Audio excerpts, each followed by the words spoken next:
बोलिए रमण बिहारी भगवान की जय, सनातन धर्म की जय। प्रिय बंधुओं, एक नगर में एक बहुत ही ब्राह्मण एक मैया रहा करती थी,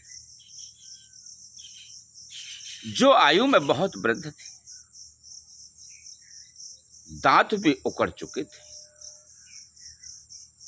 उनके कोई संतान तो थी नहीं, और उन्होंने एक पड़ोस के इंसान को देखा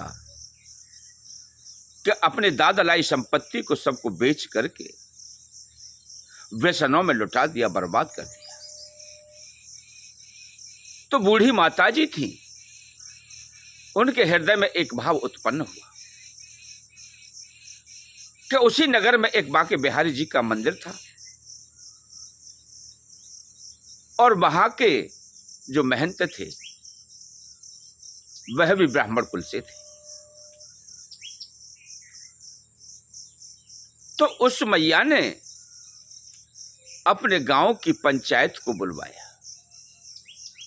और कहा कि हे सभी पंच लोगों, मैं आज आपके सामने एक प्रस्ताव रखना चाहती हूं। तो कहो, क्या रखना चाहती हो? कि आपके सबके सामने अपने कृष्ण कन्हैया को साक्षी मान करके मैं इस सारी संपत्ति को अपने नाम की को बांके बिहारी जी के लिए अर्पण करना चाहती हूं। तो इसके सभी कागज इत्यादि तैयार करा लो,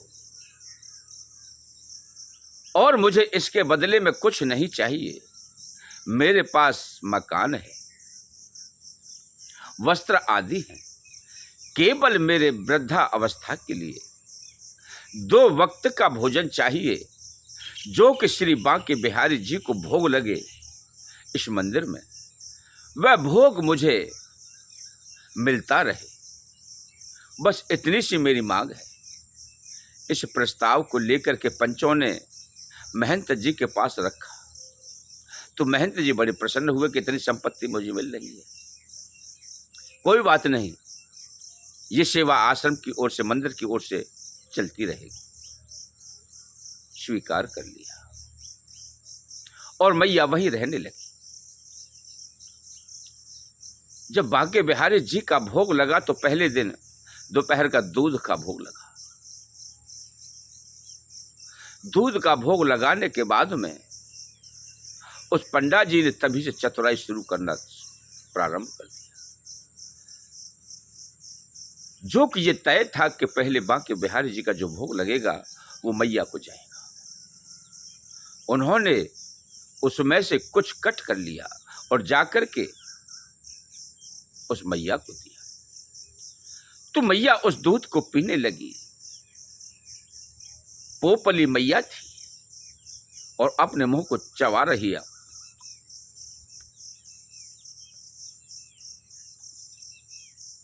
इस प्रकार से मुंह को चला रही है, चबा रही है कुछ। तो पंडा जी उसको निगरानी करके देखने लगे, आंखें फाड़ फाड़ करके, कि ये क्या कर रही है बुढ़िया, ये मुंह कैसे चला रही है, क्या खा रही है। मेरे प्रिय भक्तों, उन्होंने कहा कि मैया, ये आप क्या चब रही हो? अरे पुजारी जी, ये दूध में मेवा ज्यादा पड़ी हुई है, सो मैं वागू उन्हें चब चब के खा रही हूं। पंडा जी बोले, इसमें तो तिल मात्र भी मेवाएं डाली ही नहीं थी, और ये कह रही है कि मैं मेवा चब रही हूं। अब मेरे प्रिय सज्जनों, उन्होंने कहा चलो कोई गलती से पड़ गया होगा और मैंने नीचे का दूध दिया है, किसी ने डाल दिया होगा। शाम का जैसे ही भोग लगा तो वही समय हो गया कि जाओ मैया को भोग भिजवा दो। वहां भोग देकर के आए तो देखा तो थाली में जो बर्तन होते हैं, रोटी भी चुपड़ी हुई है, सब्जी दाल में भी घी पड़ा हुआ है, उसे देख करके मैया बड़ी प्रसन्न हुई। ठाकुर जी, तुम मेरा बड़ा ख्याल रखता हो, इतना मुझे मेवा मिष्ठान खिलाओगे, घी खिलाओगे, तो मैं क्या करूंगी इतना खा करके?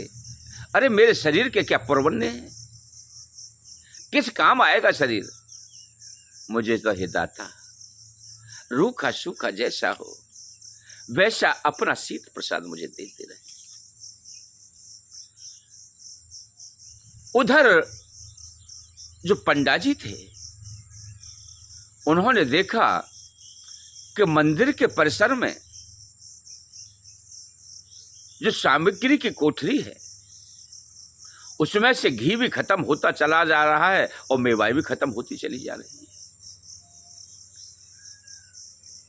पीपा के पीपा खाली हो गए, मेवाओं के ड्रम खाली हो गए, और इसी प्रकार से सब गायब होता जा रहा है। उनको चिंता हुई कि ये जाता कहाँ है। उन्होंने जाकर के मंदिर में भोग लगता है तो पट बंद करके कन्हैया भोग लगाते हैं। तो उन्होंने पट के अंदर प्रवेश किया तो देखा तो कटोरी में घी पड़ा हुआ है। बहुत चक्के हो गए, हमने इसमें एक तिल बराबर भी नहीं घी डाला था और ये कहां से आ गया। कोई बात नहीं, इस बात को फिर दूसरा समय हुआ, फिर जाकर के वो पहले ही जाकर के पहुंच गए कि मैं देखूं तो सही ये क्या होता है यहां। तो देखे तो जैसे ही पट खोला तो देखे तो कन्हैया के हाथों में दोनों में माखन लगा हुआ है और मेवाएं कटोरी में भरी हुई। पंडा देख करके बहुत चक्का हो गया, कहा ये छलिया बाल लीलाओं में तो चोरी करता ही था और आज इसको हम परमात्मा समझ करके और मंदिर में पूजा कर रहे हैं, लेकिन चोरी की बान ये अब भी नहीं छोड़ रहा है। क्यों कि चोर चोरी छोड़ दे पर एरा फेरी नहीं छोड़ता। ये ऐसा चलिया है कि बताइए, हम इसको स्वर्ण के सिंहासन पर बिठाल करके रेशमी वस्त्र पहना करके चंदन आदि से सुशोभित करके मोर पंख का मुकुट बना करके मणियों की माला धारण करा करके इनके पूजा अर्चना करते हैं, लेकिन यह चोरी की बान ही नहीं छोड़ते।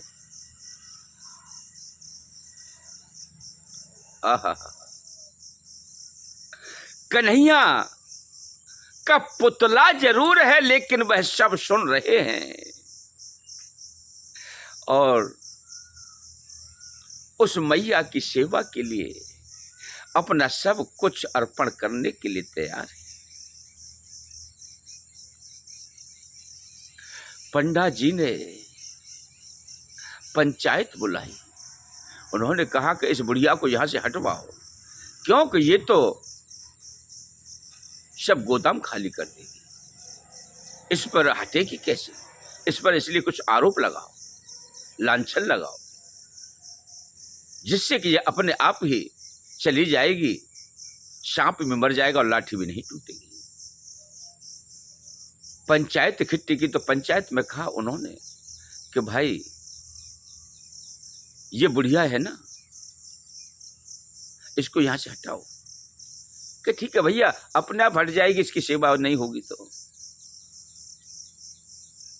फिर आगे का क्रम चला तो घर में से कुछ माता बहनें पूजा के लिए जाती हैं, तो वो सब माता को जानती थी। वहां कन्हैया को प्रणाम करके दंडवत करके माता जी को भी प्रणाम किया करती थी। तो पंडा जी ने उनसे कहा कि मां उधर मत जाना, इस बुढ़िया से मत बोलना। महाराज क्यों, ऐसा क्यों? ये चरित्रहीन है, ये चरित्रहीन है, इसलिए इसके पास मत जाना। महाराज बड़ी बूढ़ी है, दांत में मुंह में दांत भी नहीं है, ये क्या चरित्रहीन करेंगे? कौन है ऐसा? ये तो विधवा है काफी समय की। अरे मैं जो कह रहा हूं मेरी बात पर विश्वास नहीं? वो किनारा करते हुए अब चली गई। और तुम जानते हो कि इस क्रिया को एक स्त्री नगर में अगर सुन ले तो जैसे कि सूखे हुए दावों में आग लग जाती है ना, इस प्रकार से नगर में फैल जाती है।